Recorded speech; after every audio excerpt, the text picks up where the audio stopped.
Talaga ba, ate? Pagod ka pa sa lagay na yan? Ano bang ginawa mo? Wala naman, di ba? Ni hindi mo man lang asikasuhin ang anak mo. Nakakahiya ka, ate. Pinagchichismisan ka ng mga nanay ng kaklase ni Brian. Papasukin mo ba naman yung bata na walang baon? Mukhang timawa dun sa school. Walang pagkain tapos hindi pa maayos ang damit. Mahiya ka naman ng konti. Matuto ka naman mag-asikaso ng mga anak mo. Maglaba ka naman o kaya magpalaba ka na lang. Ano, huwag mo sabihin sa akin na isang buwan na yung suot mong panty dahil tamad kang maligo at magpalit. Yak! Wala kang pakialam. Kikilos naman ako kapag kailangan ko talaga kumilos. Lagi kang obligado kumilos dahil may anak ka. Hindi natitigil sa pagluwal ng bata ang pagiging ina. Normal lang mapagod kapag may ginagawa ka. Ang hindi normal, yung pagod ka palagi pero nakahilata ka lang naman. Sabi ni Brian, lagi kang puyat tapos hindi ka na tumatayo dyan sa hinihigaan mo. Hoy, kumilos ka! Huwag kang tamad! Diyos ko, nakaka-stress ka ate. Ang tanda mo na kailangan ka palaging pagsabihan. Nanay ka! Bawal tamad kapag nanay ka. Mahiya ka, hindi lang sa sasabihin ng iba, kundi pati sa sasabihin ng mga anak mo. Ang babata pa ng mga yon, ganito na bubungad sa kanila. Mas pagod pa si Brian talaga eh. Siya kumikilos dito sa bahay nyo. Bata pa yun, 8 years old. Nagkaroon ng malaking responsibilidad sa sarili at sa kapatid. Ano, pinapalabas mo dito na wala akong kwentang ina? Hindi lang bilang ina, wala kang kwentang tao. Marami ang obligasyon ng isang ina. Dumarating sa punto na wala ngang pahinga. Nakakapagod pero dapat pa ring magpatuloy. Pero si Jenny, mas inuunang pairalin ang kanyang katamaran. Wala siyang pakialam kahit na nahihirapan na ang kanyang mga anak. Ito rin ang magiging dahilan upang pagbayaran niya ang kasalanan na yon sa pamamagitan ng itim na kapangyarihan. May pagbabago pa kaya o ito na lang din ang kanyang magiging katapusan? Mama, gugutom na po kami ni Nina. Mamaya na ako magluluto, nakikita mo naman na nagpapahinga ako eh. Kanina ka pa po nakaupo dyan. Mama, gugutom na kami. Isa pa Brian, tatamaan ka sa akin. Nakikita mo na nagpapahinga ako, di ba? Naghugas ako ng plato at pagod na pagod ako. Gusto ko magpahinga. Mamaya na kayo kumain. Pero po yung tiyan ko, nagkukrok-krok na, masakit na po. Tapos si Nina, umiiyak na. Total may edad ka naman na. Sige, ikaw ang magluto ng pagkain nyo ron. Hindi ko po abot yung kalan eh, mataas po. Hey, bahala ka dyan. Basta sinabi ko na sa'yo na nagpapahinga ako. Mamaya na kayo kumain kapag tapos na ako manood. Walang nagawa ang bata. Dahil sa edad na 8, ano ba naman ang kaya niyang gawin? Ilang beses na kinulit ni Brian ang ina, pero tutok na tutok talaga si Jenny sa kanyang pinapanood. Ganon siya palagi. Madalas inaabot ng ilang araw ang mga hugasin sa bahay nila bago niya hugasan, kaya natatambak ito. Kapag sobrang dami na at huhugasan na niya, buong maghapon na siyang hindi kikilos dahil sa sinasabi niyang pagod na siya. May 2 siyang anak. Wala siyang trabaho at ang asawa niya ang bumubuhay sa kanila. Nagtatrabaho ito sa Maynila, kaya kung tutuusin, 2 bata lang ang kasama niya. Nauutusan naman niya si Brian at hindi ito makalat. Sadyang ayaw lang magkikilos ni Jenny at sinasabi na mabilis siyang mapagod. Dahil gutom na talaga si Brian, nagpunta siya sa bahay ng tiyahin niya na nasa kabilang bahay lang. Bitbit niya pa nga ang 3 taong gulang na kapatid. Oh, anong ginagawa niyo rito? Halika kayo. Tita, gugutom na kami. Pingi po tinapay. Oh, bakit nagugutom kayo? Nasaan si mama mo? Nasa bahay po, nanunood. Papagod po siya, ayaw niya magluto. Gugutom na kami, mamaya na daw po kami kakain. Ano ba naman yung mama mo? Ang laki ng pinapadala ng asawa niya, hindi man lang kayo pinapakain. Buti na lang marami ako niluto na ulam. O sige na, umupo na kayo dyan. Naku, teka nga, may natira pa bang kanin? Si Clarice ang bunsong kapatid ni Jenny. 3 lang sila pero ang pangalawa ay nasa ibang bansa. Kasama ni Clarice sa bahay ang mga magulang nila, pero nung panahon na yon ay nagbakasyon ng mag-asawa papunta sa mga kamag-anak nila sa Pampanga. Ilang araw pa ang lumipas, halos araw-arawin na ng mga bata ang pagpunta kay Clarice. Naaawa pa nga siya dahil nakikita niyang marurungis ang mga ito. Kaya sa inis niya, sinugod niya ang kapatid. Ate, ano ba naman yan? Yung mga anak mo doon gutom na gutom, nasa bahay. Tapos ikaw nakahilata ka lang dyan? Kumilos ka naman dyan, para kang tanga. Mamaya na yan, napapagod pa ako. Sige nga, ano bang ginawa mo buong maghapon para mapagod ka? Simula 7:00 ng umaga, nasa bahay na yung 2 mong anak. Ngayon maggagabihan na, nasa bahay na naman sila. Nagugutom na. Hindi ka man lang ba nagluto? Alam mo naman na may maliliit ka. Buti sana kung mag-isa ka lang sa buhay. Kahit na humilata ka lang dyan tapos wag kumilos. Kaso may anak ka. Ayan, hindi ko na narinig yung revelation sa pinapanood ko. Ano ba naman kasi yun?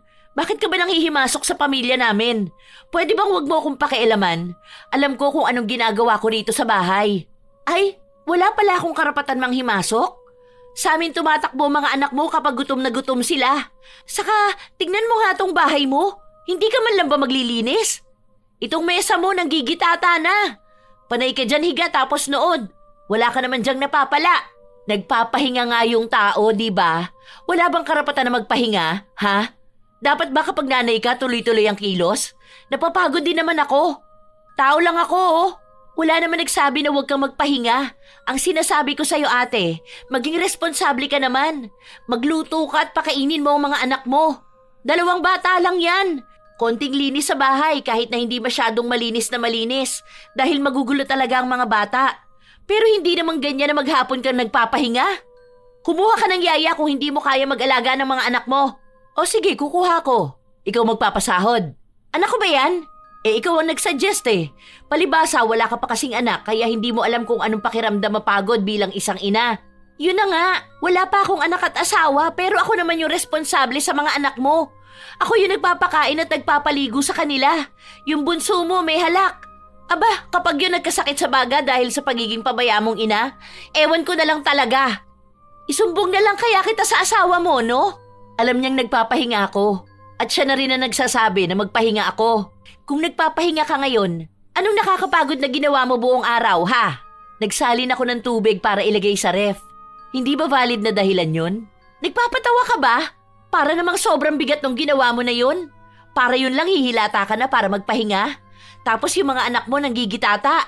Hindi man lang maliguan, hindi pa mapakain. Sobra naman na yan. Ang dami mong daldal. Kung ayaw mong pakainin ng mga anak ko, huwag mong pakainin. Hindi naman yan sila magrereklamo kung sasabihin mong wala kayong pagkain. Pagsaraduhan nyo ng pinto. Kapag kumatok, huwag niyong buksan. Uuwi naman yan sila. Para mo namang sinabing wala kaming puso, ano? Ang kapal talaga ng mukha mong magpahinga. Ni yung asawa mo nga na pagod magtrabaho, hindi naman nagpapahinga. Grabing kakapalan talaga yan. Konting kilos, pagod na, tapos maghapon pahinga.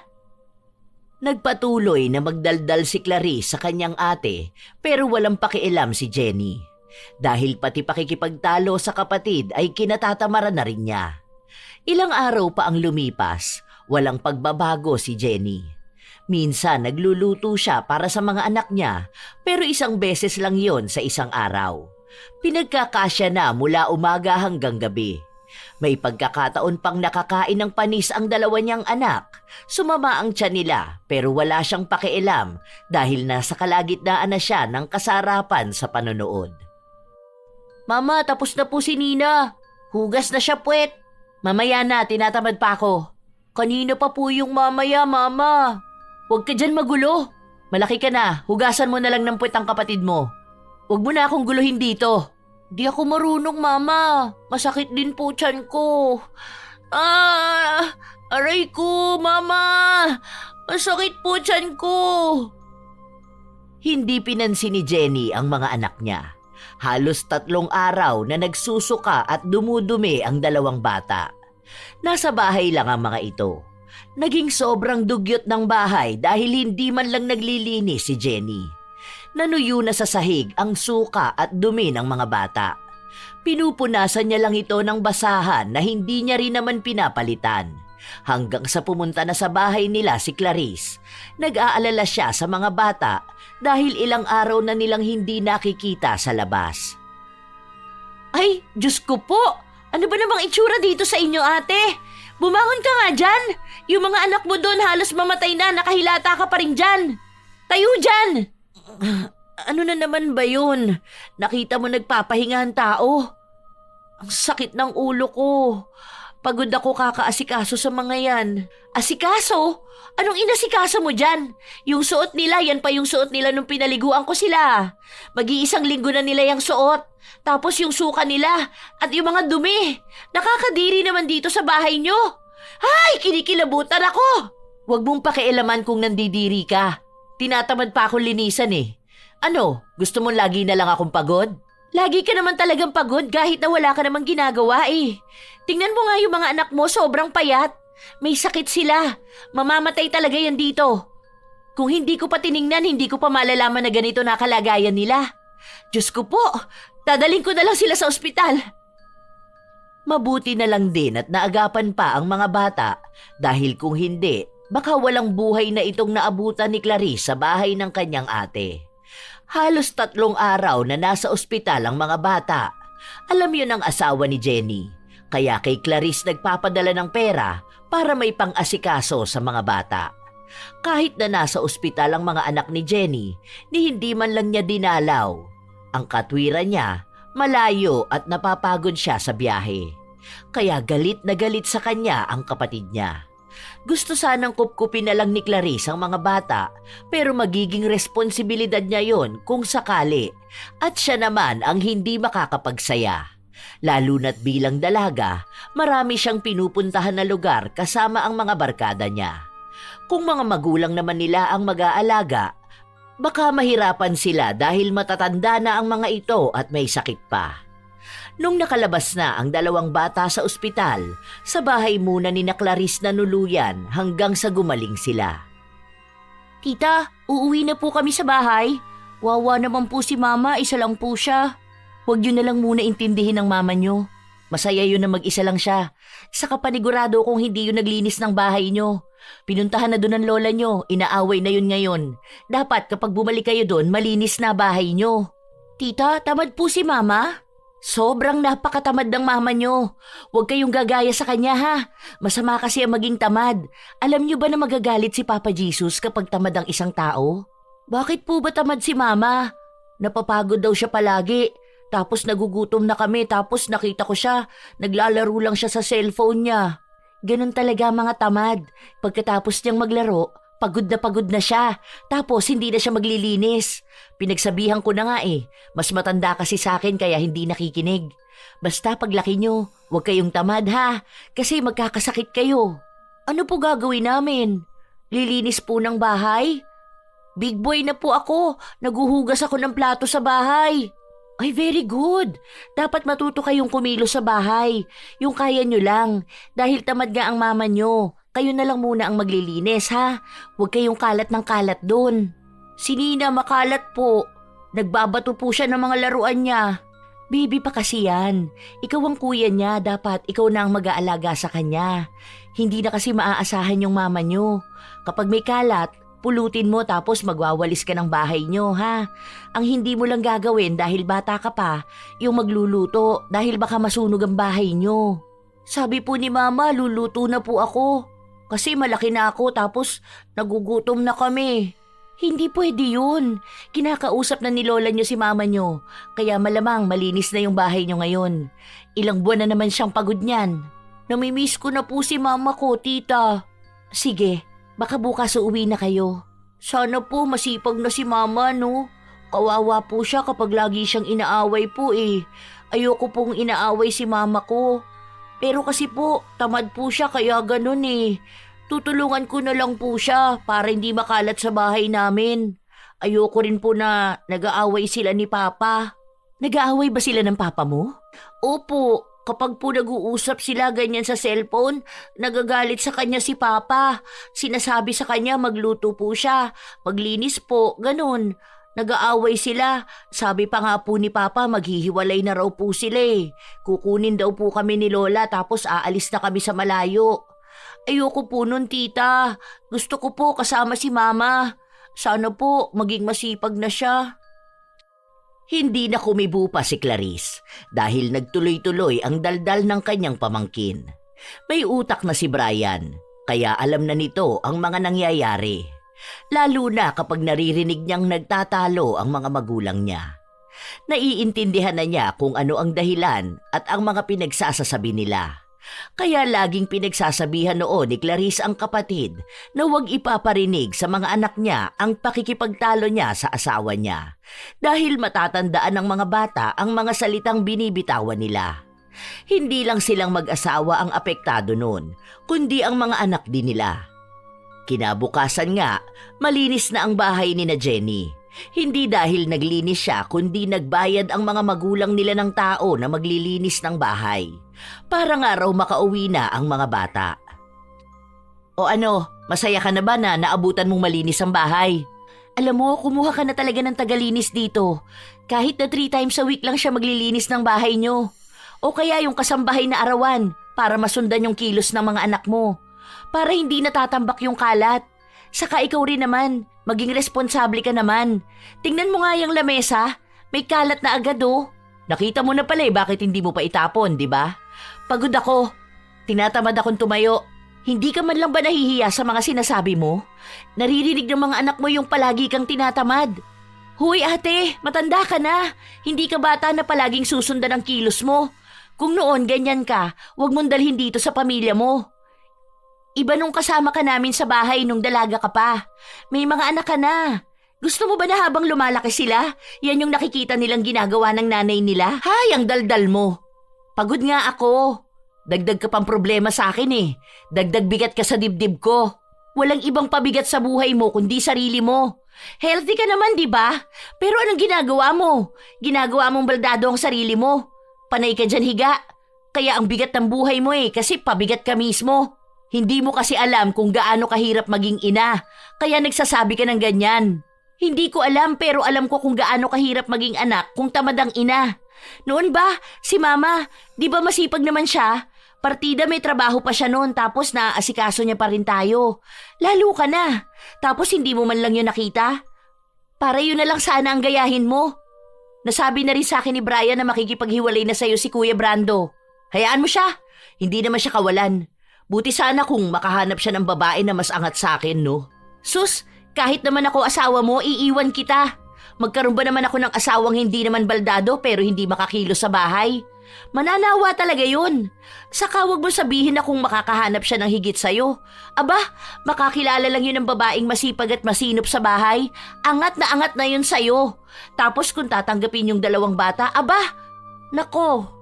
Kawawa ka talaga ate, kasi aanhin ba naman niya yung ganyang ganda kung tamad naman sa bahay? Hay, oo na, doon ka na, magti-TikTok pa ako.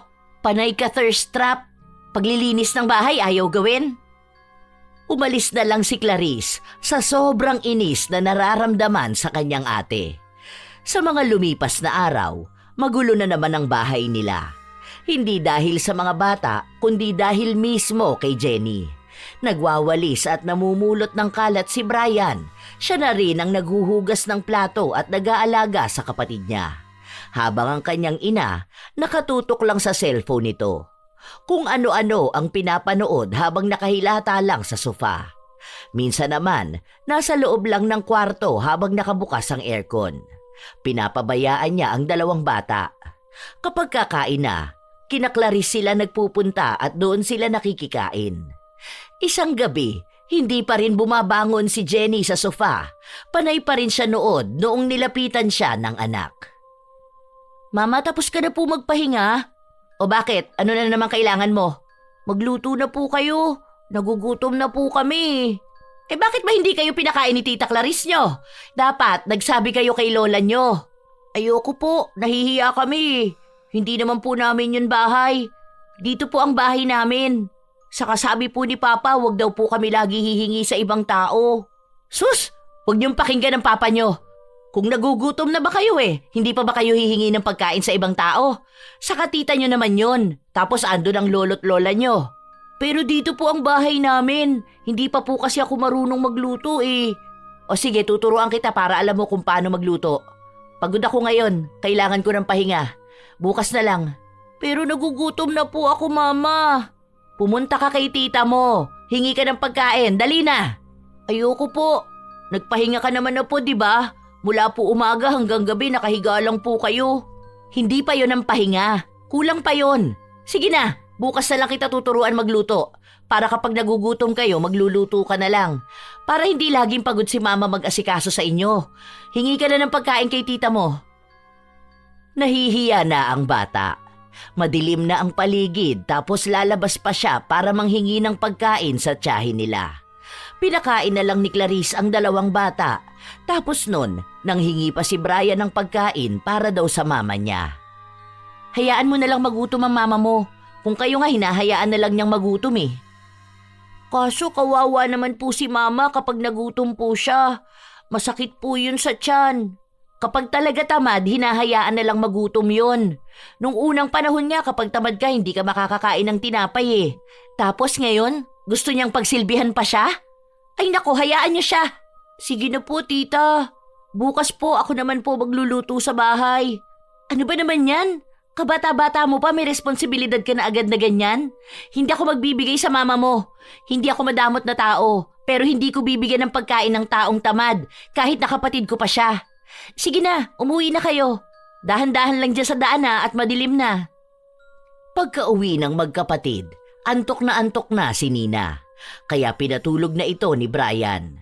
Nakatulog na rin ang bata. Pero hating gabi noong nagising siya dahil sa malakas na pagtawa ng kanyang ina. Hindi pa rin ito natutulog. Panay pa rin siya panonood. Yun ang dahilan kung bakit palaging pagod si Jenny kahit na wala siyang ginagawa sa loob ng bahay nila. Hindi siya natutulog kahit na gabi na. Iidlip lang siya kapag umaga na at halos 3 oras lang madalas ang tulog niya. Kaya kapag kikilos na siya sa bahay, tamad na siya. Lagi niyang sinasabi na masakit ang ulo niya at gusto niyang magpahinga. Pinagsabihan na siya ng kanyang ina dahil inaabuso niya ang kanyang lakas, baka magkasakit pa siya. Mas lalo siyang kawawa at ang mga bata. Pero sa halip na makinig, mas lalo niya pang ginawa. Hanggang sa isang araw, Mama, hindi pa po ako papasok sa school? Enrollment pa nga lang, papasok ka na? Kailan po ako papasok? Grade 1 na po ako, Mama. Saka na kita ipapa-enroll, ang daming tao ngayon sa school. Hayaan mo, kung hindi ka ulit makakaabot ngayon, next year ka na lang. Ayoko po, Ma. Grade 1 pa rin ako. Matanda na po ako. Si Jepoy nga po, grade 2 na po siya eh. Bata ka pa, huwag ka magmadali. Hindi naman lahat ng bagay minamadali eh. Alam mo naman na ang bilis kong mapagod. Hindi ko yun kakayanin kung matagal akong pipila doon. Huwag mo akong guluhin. Alam mong nagtitiktok ako. Mama, gusto ko na po mag-aral. Sino naman mag-aalaga niya sa kapatid mo kapag nag-aral ka na? Ikaw po. Ang likot ng bata na yan. Di napagod naman ako. Mag-aral ka na lang kapag malaki na si Nina. Ayoko po. Sabi ni tita dapat po nag-aaral. Gusto ko po mag-aral, Mama. Doon ka sa tita mo magpunta para siya mag-enroll sa'yo. Doon ka na muna. Nahihilo ko. Matutulog ako dahil pagod ako ngayon. Kay Clarice na lang nakiusap si Brian para makapag-aral siya. Wala pa siyang uniforme at kahit na anong gamit sa paaralan. Hindi kasi lumalabas si Jenny para bumili dahil tinatamad siyang makipagsiksikan sa mga tao. Nanghihingi na lang ng pera si Jenny sa ama ng mga bata. Hindi kasi nagbigay ng pera si ate. Ewan ko ba sa kanya kung bakit hanggang ngayon hindi pa rin niya ine-enroll si Brian. Last day na pala ngayon. Buti nakahabol pa ako kanina. Nakiusap na lang ako dahil nga 8 years old na tong anak niya tapos grade 1 pa rin. Sana lang magtuloy-tuloy pumasok tong bata at mahirap kapag tumanda na to tapos saka lang mag-aaral. Baka tama rin na rin to. Madamay sa kanya na walang pangarap sa buhay. Kahit na kapatid ni Clarice si Jenny, hindi niya maiwas ang sarili na magsabi ng masasamang salita rito. Dahil naniniwala siya na hindi naman yun masama kung totoo naman ang sinasabi niya. Dahil alam niya na ang mga bata madalas na nahihiya kapag matanda na sila tapos nag-aaral sila na ang mga kaklase nila ay hamak na mas bata sa kanila. Naaawa siya sa mga pamangkin na baka mawala ng kinabukasan dahil lang sa katamaran ng kanilang ina. Hindi kasi agad makauwi si Brando para kausapin ang asawa. Ilang linggo pa ang lumipas, nagsimula na ang araw ng pasukan. Inaasahan ni Brian na aasikasuhin siya ng ina pero naglalaro lang ito sa kanyang cellphone. Mama, may baon na po ako. Kakain na po ako, papasok na po ako sa school. Pagod ako, magluto ka na lang doon ng almusal mo. Paano niya ng kapatid mo? Sino mag-aalaga? Dalhin mo na lang sa school nyo. Bawal po yun. Ikaw na lang po, uuwi din naman po ako mamaya. Hay, sige na nga. Huwag na kung ano-anong gawin mo sa school nyo ha. Umuwi ka na agad dahil mag-aalaga ka pa ng kapatid mo. Ngayon na matanda ka na, dapat alam mo na ang responsibilidad mo para tulungan mo ang mama mo, ha? Opo, mama. Naging matanda ang isip ni Brian dahil natatanim sa kanya na kailangan niyang maging kuya para sa kapatid at anak para sumunod sa ina. Habang ang mga kaklase niya ay hinahatid at sinusundo ng kanilang mga ina, siya naman ay mag-isa lang palaging inaasikaso ang sarili. Malinis sila, maayos ang mga uniforme at talagang inaasikaso ng kanilang mga ina.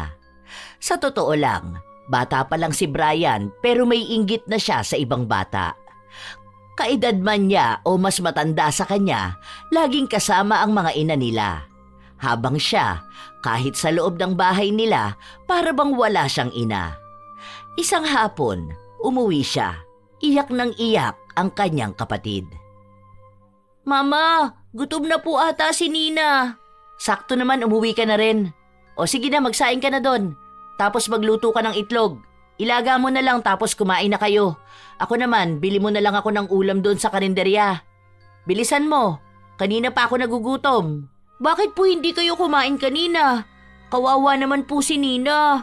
Sabi ko sa'yo wag mong iiwan ang kapatid mo para may mag-aalaga sa kanya. May ginagawa ako, saka ayoko magkikilos. Mabilis ako mapagod, di ba? Nahihilo ko, masakit ang ulo ko. Walang nagawa si Brian dahil gutom na rin siya. Hindi siya kumain kaninang tanghali dahil wala naman siyang baon na pagkain. Hindi rin naman nagbigay ng pera ang kanyang ina. Katwiran nito, pwede naman na magluto ang bata kung gusto niya talaga ng may baon siya. Pagod na rin si Brian, lalo na at bata pa siya, para mag-asikaso ng mabibigat na bagay. Matapos niyang asikasuhin ng kapatid, saka siya naghugas ng plato. Hirap na hirap pa nga siya dahil maliit siya at mataas ang lababo. Tanging bangko lang ang gamit niya. Habang kumikilos si Brian sa bahay, naririnig niya ang ina na tawa ng tawa sa pinapanood niya. Ganon siya palagi, araw-araw. Minsan, kapag hindi siya nagluluto, kumakain sila ng kapatid niya ng sardinas. Nasugat pa nga siya noon sa lata, pero hindi ginamot ng ina. Minsan naman, mismong ang tita niyang si Clarice ang pumupunta sa bahay nila para magbigay ng ulam nila o kaya ay pinapupunta sila sa bahay nila para doon na sila kumain. Hanggang sa umuwi ang kanilang ama. Pagpasok pa lang ng bahay ay nagsisigawan na ang kanyang mga magulang. Ano ba kasing inaano mo? Pinakikinggan mo palagi ang ibang tao eh. Hindi ko pinapabayaan ang mga bata. Tingnan mo nga, tinuturuan ko pa na maging responsable sa buhay. Huwag kang maniwala kay Clarice. Kapatid ko yon. Kilala ko ang baho ng babae na yon. Sisiraan niya talaga ako kasi naiinggit siya sa akin na wala akong trabaho. Kahit natanungin mo yan si Brian, tinuturuan ko siyang kumilos sa bahay. Hindi ko kinakawawa. Noong naroon si Brando sa bahay nila, kumikilo si Jenny. Pero hindi talaga masyado dahil dinadahilan niyang hindi siya makahinga at pagod na pagod siya palagi. Ang sabi ng asawa niya, kukuha sila ng kasambahay para mapanatili na maayos ang bahay nila. Dahil kapag nagkasakit ang mga bata, baka lalo lang silang mahirapan. Hindi naman sila naghiwalay dahil dinaan ni Jenny sa lambing ang asawa.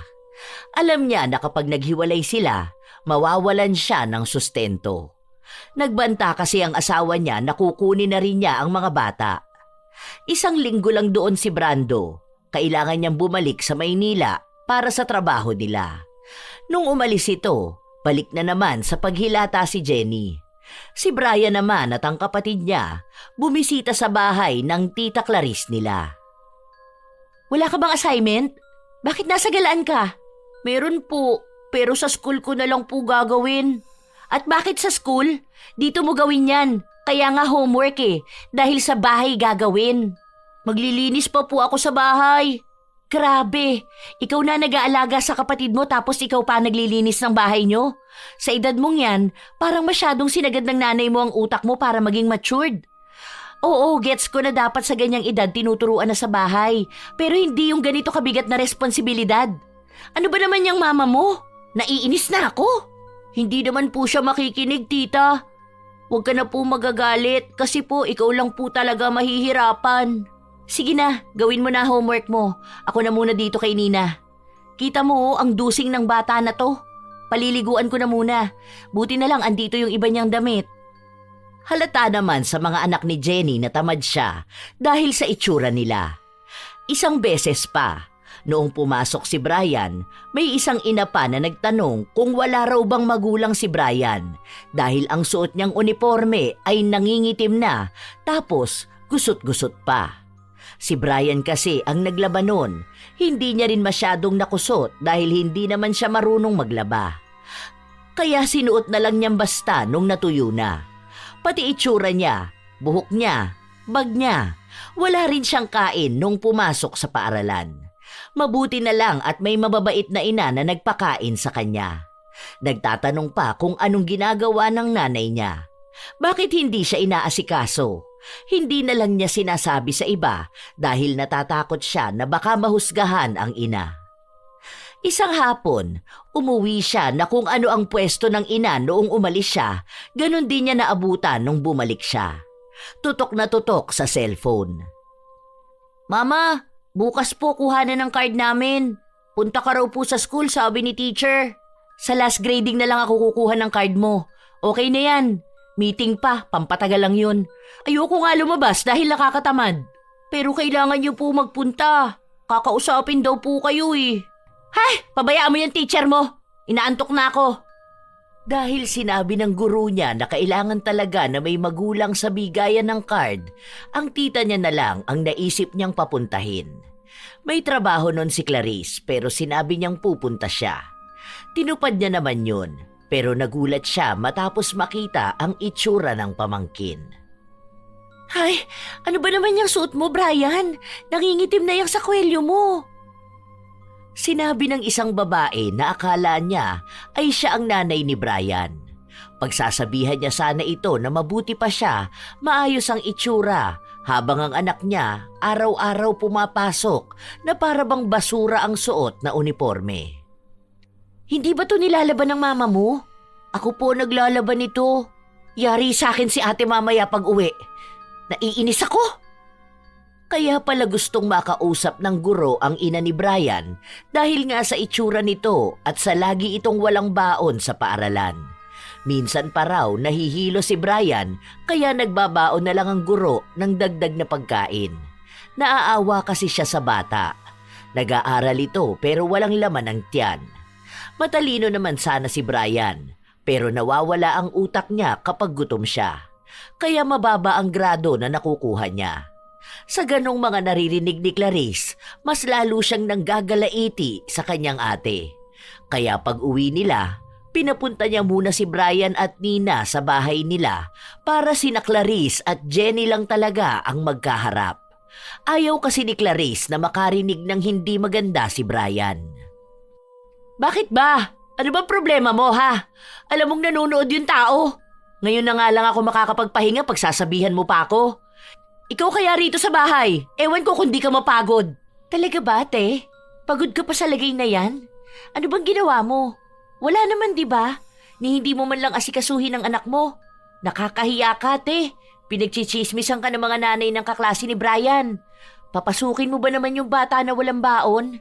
Mukhang timawa dun sa school. Walang pagkain tapos hindi pa maayos ang damit. Mahiya ka naman ng konti. Matuto ka naman mag-asikaso ng mga anak mo.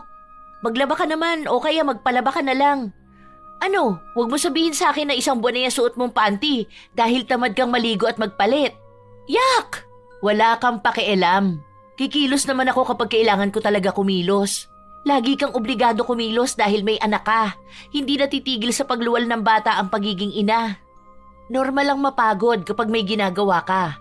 Ang hindi normal, yung pagod ka palagi pero nakahilata ka lang naman. Sabi ni Brian, lagi kang puyat tapos hindi ka na tumatayo dyan sa hinihigaan mo. Hoy, kumilos ka! Huwag kang tamad! Diyos ko, nakaka-stress ka ate. Ang tanda mo na kailangan ka palaging pagsabihan. Nanay ka! Bawal tamad kapag nanay ka. Mahiya ka, hindi lang sa sasabihin ng iba, kundi pati sa sasabihin ng mga anak mo. Ang babata pa ng mga yon, ganito nabubungad sa kanila. Mas pagod pa si Brian talaga eh. Siya kumikilos dito sa bahay nyo. Bata pa yun, 8 years old. Nagkaroon ng malaking responsibilidad sa sarili at sa kapatid. Ano? Pinapalabas mo dito na wala akong kwentang ina. Hindi lang bilang ina. Wala kang kwentang tao. Aba, bastos ka! Hinigit ni Jenny ang kapatid. Akala niya hindi ito lalaban sa kanya dahil mas matanda siya. Nagsabunutan silang dalawa. Nagkasakitan. May kapitbahay lang na nakarinig ng ingay sa loob ng bahay kaya pumasok ito para awatin sila. Dahil sa nangyaring yun, naging laman sila ng usap-usapan sa barangay nila. May nagpakalat na kaya sila nag-aaway dahil nga pabayang ina si Jenny. Sinabi rin ng kapitbahay nilang umawat na sobrang baho sa loob ng bahay ni na Jenny at sobrang dumi. Hindi raw ito naglilinis. Panay lang siya porma sa social media. Nakikita kasi nilang maganda si Jenny at panay siya post na mahal niya ang mga anak niya. At kahit napagod siya, aasikasuhin niya pa rin ang mga ito. Kaya nagalit din si Jenny sa kapatid niya. Ilang linggo silang hindi nag-usap at hindi rin pinayagan ni Jenny na magpunta ang mga anak niya doon. Mama, papasok na po ako. Kaso umiiyak po si Nina. Nagugutom na siya eh. Magsaing ka doon. Huwag ka muna pumasok sa school. Alagaan mo ang kapatid mo. Nakikita mo nagpapahinga ako, di ba? Kanina ka pa po nagpapahinga eh. Sige na po ma. Test po namin ngayon. Wala akong paki dyan. Alagaan mo ang kapatid mo. Matuto ka naman sa buhay. Hindi yung antamad mo dyan. Sa akin na lang iaasa lahat. Napapagod din ako, no?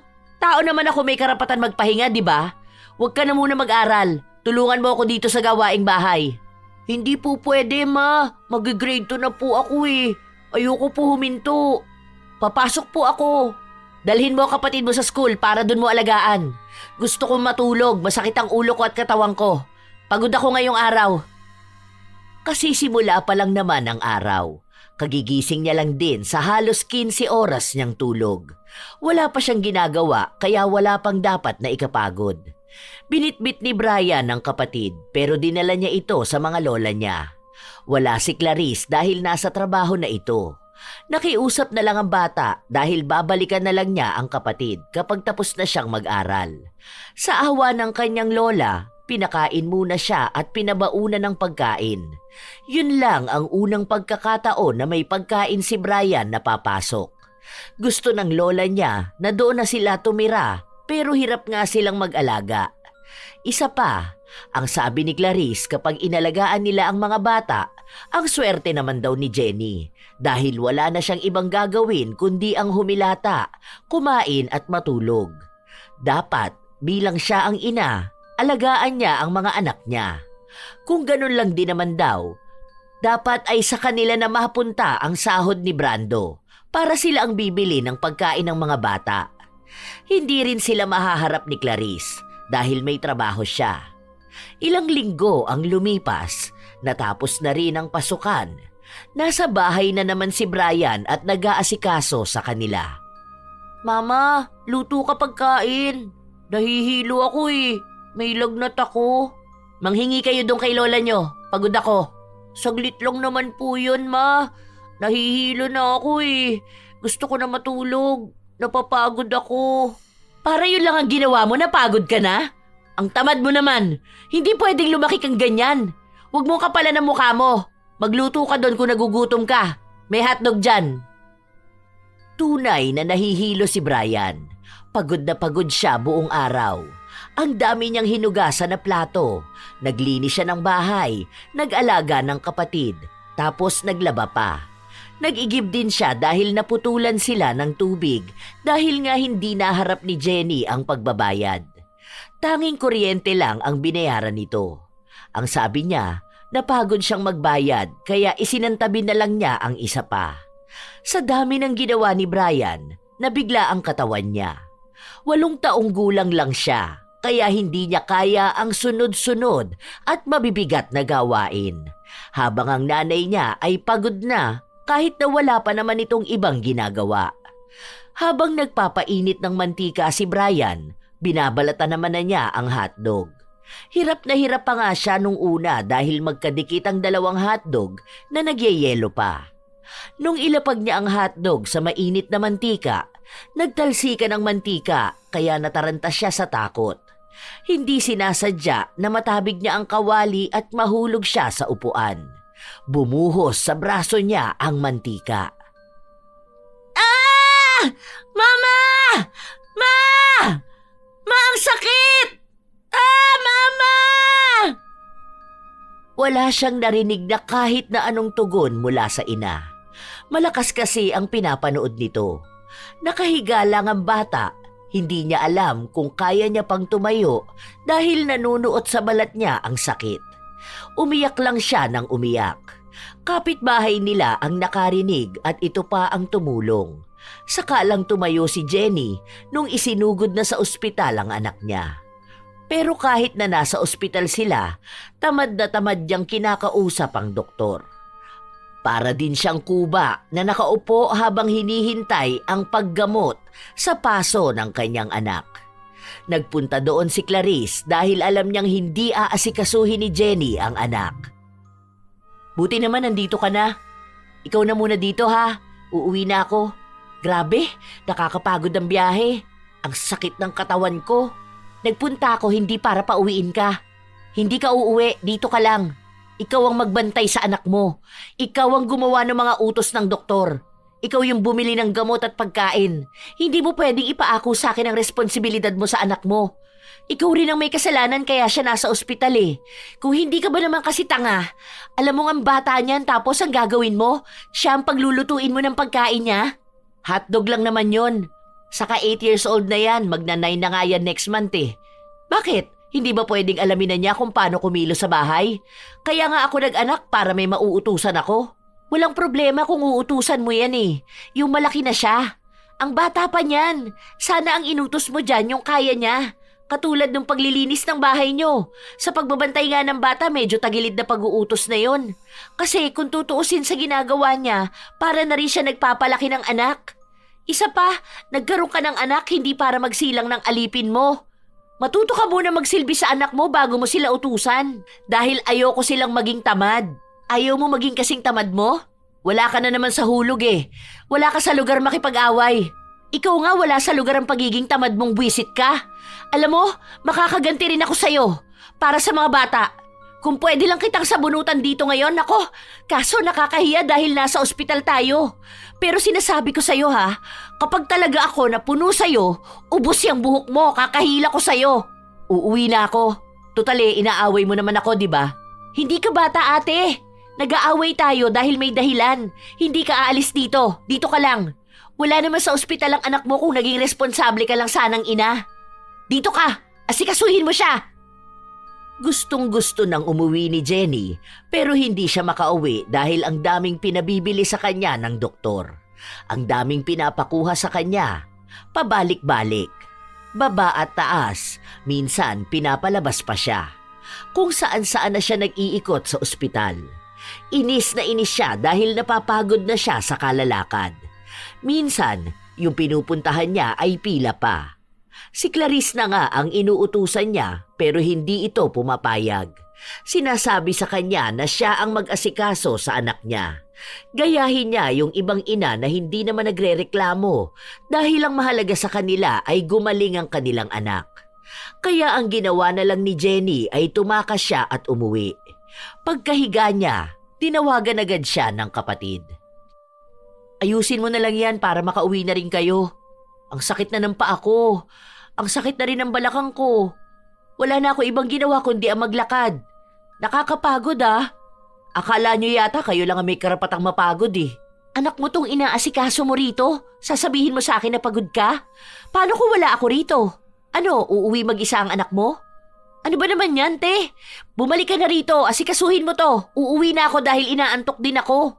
Sige na, kaya mo na yan. Pagod talaga ako eh. Ate naman, ganito ka ba talaga sa anak mo? Wala ka man lang pag-aalala sa kanya? Nag-aalala naman ako pero hindi ko talaga yan mahaharap ngayon. Kung alam mo lang kung gaano kapagod tong katawan ko. Para akong nagtrabaho ng 1 taon na walang pahinga. Ganun ako kapagod. Kaya please lang naman, hayaan mo naman ako magpahinga, di ba? Anong tingin mo sa akin? Hindi ako pagod, te? Galing pa akong trabaho ko. Night shift pa ako. Wala pa akong tulog. Nung nalaman ko to, diretso agad ako rito. Mas pagod naman ako. Sanay ka naman na. Hayaan mo na, okay na yan. Pagbigyan mo naman ako magpahinga kahit na ngayon lang oh. Ayoko muna nang may iistorbo sa akin. Kailangan ko rin ng peace of mind. Paano naman ako sisipagin yan dito sa bahay kung pagod na ang katawan ko, pagod pa ang utak ko? Noong umuwi si Brian, sa bahay muna siya ng tita Clarice niya tumuloy. Sariwa pa kasi ang mga lapnos niya, kailangan yun palaging linisan. Kung kasama niya ang nanay niya, malamang ay hahayaan lang mabulok ang gasa sa katawan niya. Halos 2 buwan ang inabot bago gumaling si Brian. Nagkaroon siya ng trauma sa pagluluto, lalo na kapag nakikita niya ang mantika. Ayaw niyang magluto o minsan ayaw niyang pumasok sa kusina. Pero hindi niya masabi sa ina dahil magagalit ito sa kanya. Hanggang sa isang umaga, nagising si Brian na nakatayo ang ina na dati nakikita niyang nakahiga sa sofa. Bakit po, Mama? Magluluto ka po? Hindi ako makahiga. Parang may tumutusok sa balat ko kapag nakahiga lang ako. Kahit nakaupo. Kakainis naman. Mama, nagugutom na ako. Luto ka na lang po. Napapagod nga ako. Magpapahinga ako. Aw! Ayan na naman. Ano ba yun? Bakit may tumutusok sa akin kahit saan ako humiga at umupo? Paano ako nito? Ano? Lagi ako nakatayo? Pagod na pagod pa naman ako. Sinubukan ni Jenny humiga sa kabilang kwarto. Pero ganun pa rin. Sa tuwing tatangkain niyang umupo o humiga, nananakit ang balat niya. Akala nga niya nung una mawawala yon kapag nagtagal, pero habang tinatagalan niyang humiga, parang humihiwalay naman ang balat niya sa laman, kaya sobrang lala ng sakit. Napapasigaw pa siya minsan. Dahil wala na siyang ibang pagpipilian, sinubukan niyang maghugas ng plato. Noong nagsimula na siya sa paglilinis, para bang kailangan niyang kumilos sa buong bahay. Nagwalis siya, naglampaso, nagluto ng pagkain, nakapaglaba rin siya. Alam niyang pagod na ang katawan niya pero hindi niya mapigilang kumilos dahil wala na rin naman siyang pagpipilian. Hindi naman siya makaupo, hindi rin siya makahiga. Kaya nakatayo lang siya habang nagse-cellphone. Namamanhid naman ang kamay at paa niya. Mas lalo siyang nasasaktan. Nung gabi na, tapos na silang kumain. Saka niya sinubukang humiga at nakaramdam siya ng tunay na pahinga. Wala na yung masakit sa katawan niya. Maya-maya pa, nagpunta sa kwarto ang kanyang anak. Mama, salamat nagluto ka. Nakakain kami. Anong salamat doon? Pagod na pagod ako kung alam mo lang. Huwag ka magpasalamat dyan. Dapat tinulungan mo ko. Kung alam mo lang kung ano tong pakiramdam ko. Parang binugbog ako sa sakit ng kasukasuan ko. Kaya ayoko nagkikikilos eh. Sumasakit talaga ang katawan ko. Tinulungan naman po kita. Ako nga po yung nagtapon ng basura, di ba?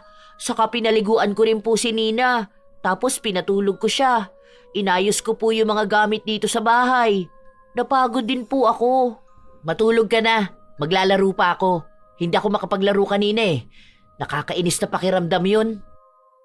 Ang buong akala ni Jenny, isang beses niya lang yung mararamdaman. Paano? Gising siya buong magdamag. Panay lang siya laro at nood. Sinusulit niya ang hindi niya nagawa kanina. Pero nung sumapit ang 8:00 ng umaga, balak na sana niyang matulog pero bumalik na naman yung sakit na nararamdaman niya kapag nakahiga siya at hindi kumikilos. Ano ba naman to? Bakit ba ganito ko? Sinusumpa ba ako kaya ayaw man lang ako bigyan ng tamang pahinga? Naglaro lang naman ako kanina dahil kailangan ko rin naman ng oras para sa sarili ko. Ngayon na matutulog ako, Hindi na naman ako makahiga. Ano to? Magpapakapagod na naman ako buong araw? Ay, buwisit naman yan. Pinilit niyang matulog. Tiniis niya ang sakit pero hindi na niya kaya nung parang nasusunog na ang balat niya. Kahit na maiyak siya, walang nangyayari. Nung araw na yon, nahihilo na siya dahil wala siyang tulog. Umaga talaga siya natutulog kaya madalas na wala siyang lakas. Pero ngayon na hindi siya makatulog, naglaban na lang ulit siya nung mga damit na hindi niya natapos. Sinadya siyang puntahan ng kapatid niya at naabutan siya nito na nagsasampay. Wow, himala ah! Paano nangyari yung naabutan kitang nagsasampay? Baka naman lagnatin ka niyan, ate. Hindi ko alam na pwede pa pala mangyari tong ganito. Nakakamangha naman. Nagpapakapagod ako para makapagpahinga na ako. Inaantok ako, wag mo ko ngayong inisend, Clarice. Alam mo na mainit ang ulo ko.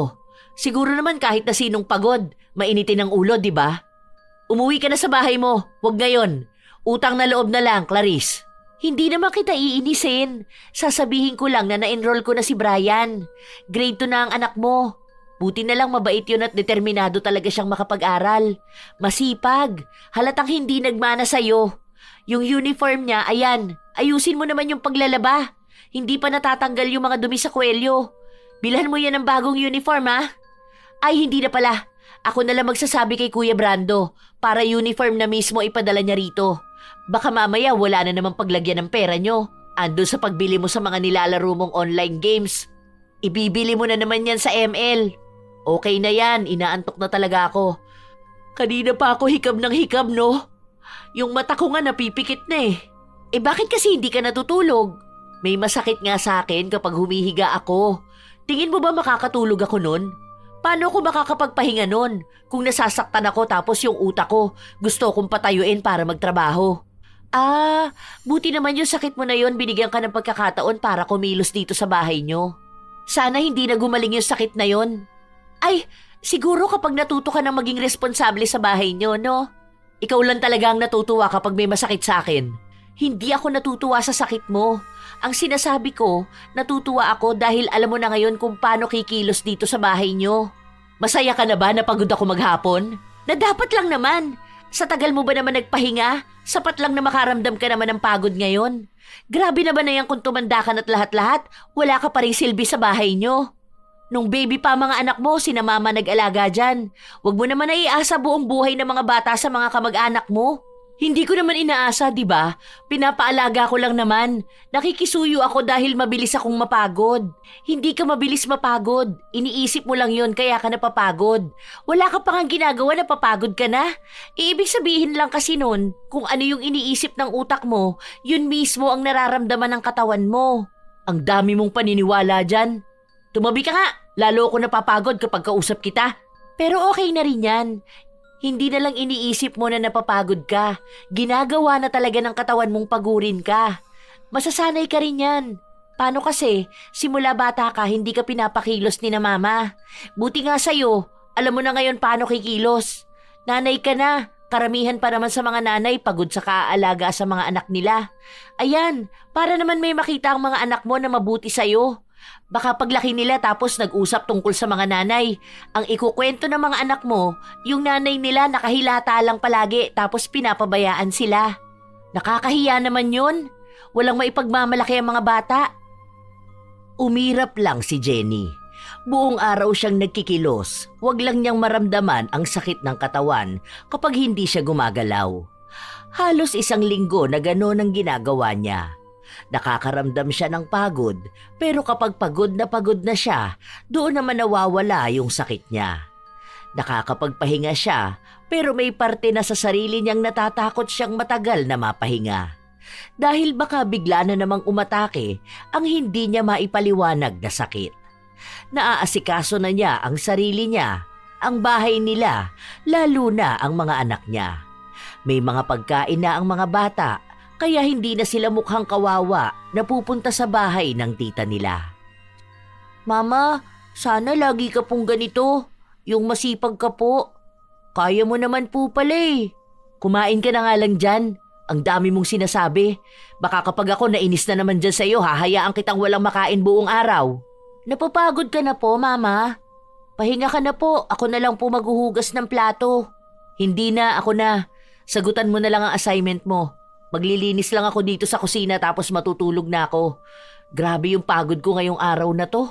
Hindi ko na maharap maglaro saka makapanood. Paano? Dapat kumilos ako. Baka humapdi na naman tong likod ko kapag nasa kama ako eh. Ano po bang nangyayari sa inyo, Mama? Hindi ko nga alam, di ba? Kung sana alam ko, hindi na ako magpapakahirap sa pag-aasikaso dito sa bahay, no? Ang hirap kaya maging nanay. Nakakainis. Nakakapagod ng sobra. Ma, punta ka po sa school namin ha. Meron po kami dun tula, tapos para po yun sa mga mama. Pupunta po yung mga mama ng kaklase ko eh. Punta ka po ah. Hindi ko alam. Depende na lang kung may mag-aalaga sa kapatid mo. Sama mo na lang po si Nina. Saglit lang naman po yun eh. Hay, oo na. Sinabi ko na nga na susubukan ko. Hihintayin po kita doon, Mama ah. Umaasa ang bata na pupunta ang kanyang ina. Pinasulat sila sa isang papel. Babasahin nila yon isa-isa habang ang mga magulang nila ay naroon. Hindi sigurado ni Brian kung magpapakita ang ina, pero habang hindi pa siya ang tinatawag, dasal siya ng dasal na sana maabutan ng ina ang babasahin niya. Hanggang sa nakita niya ito na nasa pinto lang nakatayo, bit-bit si Nina. Iritable ang mukha ni Jenny. Mukhang napilitan na lang siyang lumabas at magpunta ng paaralan dahil wala siyang magawa sa bahay. Noong si Brian na ang susunod, nakangiti lang siya sa ina. Ano naman kayang sasabihin ng batang to tungkol sa akin? Baka mamaya masama na naman to kaya gusto niyang marinig ko. Naku, yari talaga sa akin to kapag siniraan ako nito sa mga tao dito. Ang mama ko po ay tamad. Nagtawanan ang mga nakarinig nun. Gusto pa sanang pagalitan ni Jenny ang anak pero naroon ang guro kaya isinantabi na lang niya ang inis. Inisip niya na papaluin na lang niya si Brian kapag nakauwi na sila. Hindi niya kasi akalain na yun ang unang bubungad na sasabihin ng bata. Ang mama ko, tamad. Ayaw niyang kumilos. Ayaw niya ring maligo. Pero noon yun. Kasi ngayon, ang mama ko lagi na siyang masipag. Inaalagaan na niya kami ni Nina. Lagi na siyang nagluluto para sa amin. Mas masarap pa sa Jollibee ang luto ni mama ko. Mabait na siya kaya alam kong love na love niya kami ni ading ko. Hindi siya perfect pero para sa akin, siya pa rin ang the best na mama sa buong mundo. Tamad man ang mama ko noon, alam ko po magiging masipag na siya palagi. Kasi po, gusto ko kapag siya nag-aalaga sa amin. Tapos ang wish ko po, sana po hindi na siya magbago at maging tamad ulit. Gusto ko po yung ngayon po. Sana ganyan na siya lagi kasipag. Yun lang po. Sobrang inosente ng mga salita na yon na galing sa isang bata na nasilayan ng kanyang ina na maging tamad noon. Naawayin ng lahat ng kakilala nila dahil lang sa hindi ito kumikilos. Ngayon, hindi man sabihin ni Brian, nararamdaman na niya ang pagmamahal ng isang ina. Kahit nasapilitan lang yung ginagawa ni Jenny dahil sa sakit niya. Ang hindi alam ni Brian, may naging epekto rin pala ang mga sinabi niya. Naramdaman ng ina ang pagiging iresponsable niyang ina noon. Doon niya nauunawaan ang sinabi ni Clarice na habang lumalaki ang mga bata, mas lalo nilang naiintindihan ang nangyayari. Kung lalaki sila na makikita siyang tamad, baka ang pagmamahal dapat na ibibigay ng mga bata, mapapalitan ng galit at baka maging bastos pa ang mga ito sa kanya. Halos ilang araw na yon ang nasa utak ni Jenny. Hindi niya namamalayan na ang ginagawa niyang pagkilo sa bahay ay hindi na tungkol sa pag-iwas niya sa sakit, kundi tungkol na sa tunay na pag-aaruga niya sa mga anak. Nak, gising ka na. Maligo ka na tapos kakain na tayo. Paluto pa lang kasi yung kanin. May baong ka, ham. Ham baong ko, Mama? Oo, kaya bumangon ka na dyan. Anong oras na oh? Late ka na naman. Baka sabihin mo na naman sa kanila na tamad ang mama mo. Wala pa akong uniform. Meron na, syempre. Ayan na nga oh, tapos ko na rin yan plantsahin. Dali na, ligo na. Maghilod ka ng paa mo ha. Kita ko nung nakaraan ang libagin yan. May tattoo ka pang nilagay dyan sa kamay mo. Kuskusin mo yan, baka ako pa kumuskus niyan, iiyak ka talaga. Sobrang tuwa ng bata dahil ngayon niya lang naranasan ng ganon. Hindi nagrereklamo ang kanyang ina at mukhang kusa nitong ginagawa ang dapat niyang gawain bilang isang ina. May baon na siya kapag papasok. Minsan may prutas pa, lalo kapag galing ng palengke ang ina. Noon, hindi na mamalengke si Jenny. Ngayon naman, halos lagi siyang nasa palengke para makabili ng gulay at karne na lulutuin niya para sa mga anak niya. Maging siya ay natutuwa na sa mga ginagawa niya. Isang tanghali, habang tulog si Nina, naghihiwa na siya ng mga gulay na lulutuin niya mamayang hapon. Dumating naman ang kapatid niya na may dalang merienda. Gising ka pala, akala ko natutulog ka eh. Nagdala pala ako ng biko oh, merienda niyo. Niluto to ni mama kasi nagdala ako sa office. Mamaya na ako matutulog, tatapusin ko lang to. Kapag nahanda ko na to at pwede na lang lutuin mamayang hapon, saka ko iidlip. Ano, kumusta naman na yung nirereklamo mo na sakit nun? Hindi na ba sumasakit ang katawan mo kapag nakahiga ka? Hindi naman na ata. Ewan ko, basta ngayon kapag tapos na ako sa lahat ng gawain ko rito sa bahay, ayun, nakakapagpahinga naman ako ng maayos. Baka may kumulam sa'yo tapos yan yung pinaritwal, no? Kulam talaga? Ayan, kanunood mo yan ng horror. May napanood kasi ako nun sa Rated K nung nakaraan. Kaya ayun, naisip ko lang. Tungkol kasi yun sa mangkukulam. Ano siya, yung mangkukulam mismo nagkukwento ha. Saka puro black magic nakikita ko sa Facebook ko. Uso yata yun. Nakiuso ka pa talaga. Baka naman pinakulam mo ko kaya alam mo yan. Kunwari ka pa dyan ha. Alam ko pa naman na galit ka sa akin. Pwede rin naman. Hindi natin sure. Ilapag mo na lang yan dyan para kapag uwi ni Brian makita niya yan.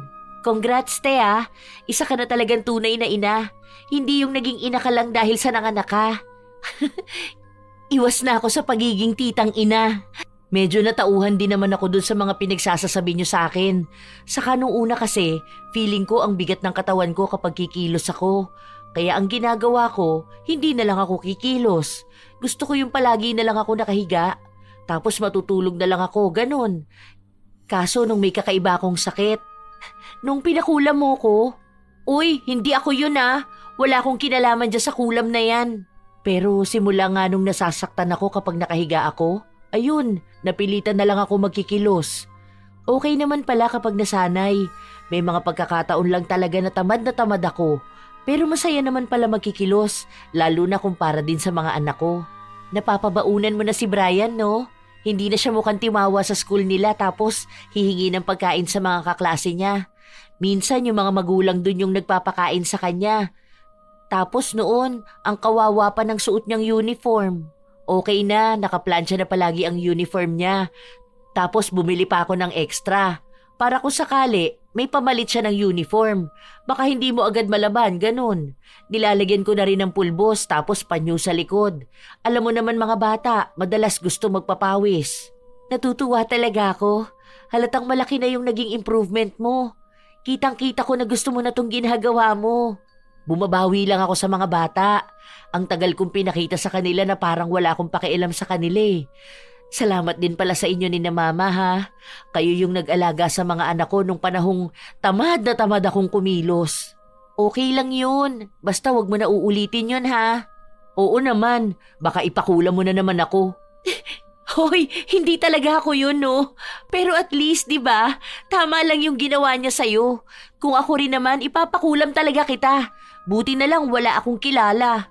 Sino naman pala? Oo nga pala, uuwi na si Brando sa susunod na linggo. Tapos ang sabi niya, mag-outing daw tayo. Sige, gusto ko yan. Magli-leave ako na dikit sa day off ko para makasama naman ako sa inyo. Gusto ko yung ganyan na outing. Ang sabi niya, gusto niya raw i-celebrate yung pagbabago ko. Ang sabi ko pa nga sa kanya, para namang malaking achievement to ngayong taon. Aba, malaki talaga ah. Kasi ngayon pa lang nakikita ko na yung pagbabago mo. Natuwa na rin sa iyo ang asawa mo. Buti naman no, akala ko lagi na lang kayo mag-aaway tapos maghihiwalay kayo. Kawawa naman ng mga bata, tapos dahil lang yun sa pagiging tamad mo. Sana nga tuloy-tuloy na to. Saka sana magaling na rin ako. Hindi ko alam kung totoong nakulam ako o pinarurusahan ako sa panay ko hilata. Pero tandaan mo, uso pa rin ang pahinga ha. Huwag aabusuhin ang sarili sa panay pagkikilos. Pwede ka pa rin naman magpahinga at humilata. Huwag lang katulad noon na nagkakasakit ka na dahil sa hindi ka tumatayo sa higaan mo. Oo, hindi na talaga. Hindi na rin naman ako sanay na walang ginagawa. Yung hihilata lang ako. Parang yung utak ko lagi akong pinapaalalahanan ng gagawin ko. Pero kapag pagod naman ako, ayun, nakakapagpahinga ako. O sige na, aalis na ako para matapos ka na dyan at nang makaidlip ka na. Sa mga lumipas na araw, naging masaya ang bahay ni na Jenny. Hindi na katulad noon na unang pasok pa lang ay parang ang bigat na.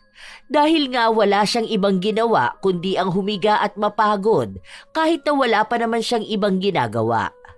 Noong sumapit na ang araw na umuwi ang asawa niya, masaya na ang bungad sa bahay nila. Malayo na sa dati na wala silang ibang ginawa kundi ang magsigawan, habang ang mga anak nila ay nakikinig lang sa kanila. Bago sila umalis, nagpunta si Clarice sa bahay nila para tumulong. Okay naman na, magluluto lang naman ako tapos aalis na tayo. Ako na dito sa lumpia. Sige, yan na ang pagtuunan mo ng pansin. Yung ibang pagkain kami naman ang may dala. Ando na naman na sa sasakyan. O sige, patapos naman na to, tapos piprito ko na yan. Hindi na te, sige na, ako na dito. Madali lang naman to eh. Mag-asikaso ka na ng sarili mo. Parang yung mantika ang pinanghilamos mo kaya ganyan ka-oily ang mukha mo. Grabe ka naman. Hindi pa lang kasi ako nakakapaghilamos, no? Oo nga. Dali na, ako na rito. Okay na yan. Itabi mo na lang sa isang gilid tapos palamigin. Ako na maglilinis dito sa kusina. Ayusin mo na muna ang sarili mo. Baka haggard ka na naman pag nag-outing tayo. Hinayaan na lang ni Jenny ang kapatid sa kusina. Ang dami niyang niluto simula pa kaninang umaga kaya pagod na talaga siya. Pero wala naman na yon sa kanya dahil ang inaalala niya ay yung magiging masaya nilang samahan mamaya. Tuwang-tuwa na naman siguro ang mga bata. Nung matapos na siyang maligo, naghahanap na siya ng susuotin niya. Pumasok sa loob ng kwarto ang kanyang anak.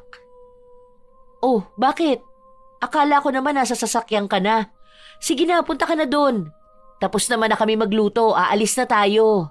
Mama, masakit likod mo? Ha? Bakit mo naman naitanong? Si Lola, nilalagay niya puto sa likod niya kapag po masakit. Lagyan po kita? Ano yan, sa lompas? Hiningi mo pa yan sa lola mo? Opo, sabi niya maganda raw po ito kapag pagod po. Naaawa po ako sa inyo, mama eh, kasi po pagod kayo. Ito po oh, ako na maglalagay sa inyo. Salamat po, mama ha. Ano ka ba? Ako dapat ang nagpapasalamat. Thank you dito at naisip mo pa ako. Hayaan niyo po, mama, kapag po malaki na ako, tutulungan ko po kayo. Para hindi na kayo laging mapapagod dito sa bahay kakaalaga po sa amin. Pangako po na magiging masipag po ako at mabait. Para po kapag malaki na ako, gano'n na po kayo kina Lola na lagi nang nasa bahay tapos nagpapahinga po. Napangiti na lang si Jenny sa narinig niyang sinabi ng kanyang anak. Hindi niya naman inaasahan yon. Nakikita pala talaga ni Brian kung ano ang ginagawa niya. Hindi man niya alam kung ano ang iniisip ng anak niya. Iisa lang ang malinaw. Lalaking mabuting bata si Brian at ngayon mas lalo niyang gustong ipakita sa anak ang pagiging isa niyang ina. May mga tao talaga na hindi naiiwasan ang pagiging tamad. Para bang napakabigat na agad ng katawan nila kahit na wala pa naman silang ginagawa. Minsan, akala nila simpleng pagod lang yun, pero habang tumatagal, nagiging nakasanayan at ang nakasanayan ay nagiging pagkatao. Ang dapat na iwasan ay ang pagiging tamad na ina. Hindi dahil bawal mapagod ang isang ina, kundi dahil may mga batang umaasa sa bawat galaw niya. Ang trabaho ng ina ay tila walang katapusan. Oo, nakakapagod, nakakaiyak at minsan nakakasakal. Pero sa bawat pagkakataong pinipili niyang humilata kaysa kumilos, may batang nagugutom, may batang natututong magtiis at may batang napipilitang tumanda ng mas maaga. May isang bata na sanay maghintay. Hindi dahil pasensyoso siya, kundi dahil wala siyang ibang pagpipilian. Natuto siyang magbantay ng kapatid, maglinis ng kalat na hindi kanya at magpigil ng gutom para hindi makadagdag sa pagod ng ina. Sa murang edad, natuto siyang unahin ng iba bago ang sarili, hindi dahil itinuro, kundi dahil yon ang nakita niyang paraan para mabuhay ang kanilang tahanan. Para sa mga ina, hindi mo kailangang maging perpekto. Hindi mo kailangang gawin lahat ng sabay-sabay. Pero huwag mong hayaan ang iyong pahinga ay maging dahilan ng paghihirap ng iyong mga anak.